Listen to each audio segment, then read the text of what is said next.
Hi friends, ఈ కథ మీకోసంలో ఈరోజు మనం చెప్పుకోబోయే చందమామ కథ ముగ్గురు కోడళ్ళు. కథను రాసిన వారు కాళహస్తి బాల. అనగనగా ఒక ఊరు. ఆ ఊళ్ళో ఒక అత్త ఉండేవారు. అత్తకు ముగ్గురు కోడళ్ళు. ఆ ముగ్గురు కోడళ్ళకి ఒక్క నిమిషం కూడా పడేది కాదు. ఎప్పుడూ ఏదో ఒక తగువులాట ఉండేది. ముఖ్యంగా ఇంటికి చుట్టాలొచ్చినప్పుడు నేను వడ్డించాలంటే నేను వడ్డించాలని వత్సందాలు పోయేవాళ్ళు.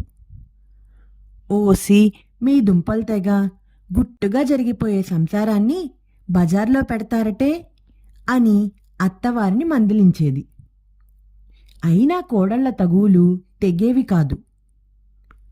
చివరికి విసిగెత్తి ఇంట్లో చేయవలసిన పని పాటలన్నీ అత్త ముగ్గురికి పంచింది. భోజనాలప్పుడు పెద్ద కోడలు విస్తళ్ళు వేసి మంచినీళ్లు పెట్టాలి. రెండో కోడలు అన్నీ వడ్డించాలి. ఇక మూడో కోడలు విస్తళ్ళు తీసి దిబ్బ మీద పారేయాలి. ఈ ఏర్పాట్లతో పని పాటలు సక్రమంగా సాగిపోతున్నాయి.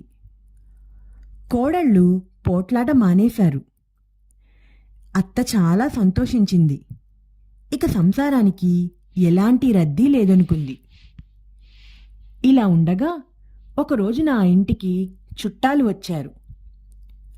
అత్త కోడళ్లను పిలిచి ఎవరి పనులు వారు త్వరగా శుభ్రంగా చేసుకొని పొండి అని చెప్పింది. ముగ్గురు కోడళ్ళు సరేనంటే సరేనన్నారు. చుట్టాలు కాళ్ళు కడుక్కొని వచ్చి పీటల మీద కూర్చున్నారు.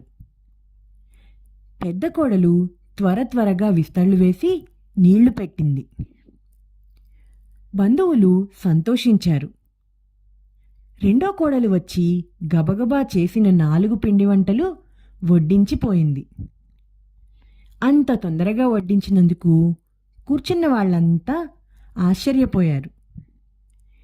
ఇంతలో మూడో కోడలు వచ్చి వడ్డించిన విస్తళ్ళన్నీ గబగబా ఎత్తివేసి దిబ్బ మీద పారేసింది. కూర్చున్న వాళ్ళు ఒకరి ముఖం ఒకరు చూసుకున్నారు. అత్త ముఖం ఇంత చేసుకుని ఇదేమిటర్రా అంది. ఏమున్నది, నీవు చెప్పినట్లే ఎవరి పని వాళ్ళు త్వరగా చేసుకున్నాము అత్తయ్యా అన్నారు ముగ్గురు కోడళ్ళు ఒక్కసారిగా. ఈ కథ మీకు నచ్చిందా పిల్లలు? నచ్చినట్టయితే లైక్ చేయండి, షేర్ చేయండి, కామెంట్ చేయండి, ఇంకా సబ్స్క్రైబ్ కూడా చేసుకోండి. గంట కొట్టని వాళ్ళు కూడా గంట కూడా కొట్టండి.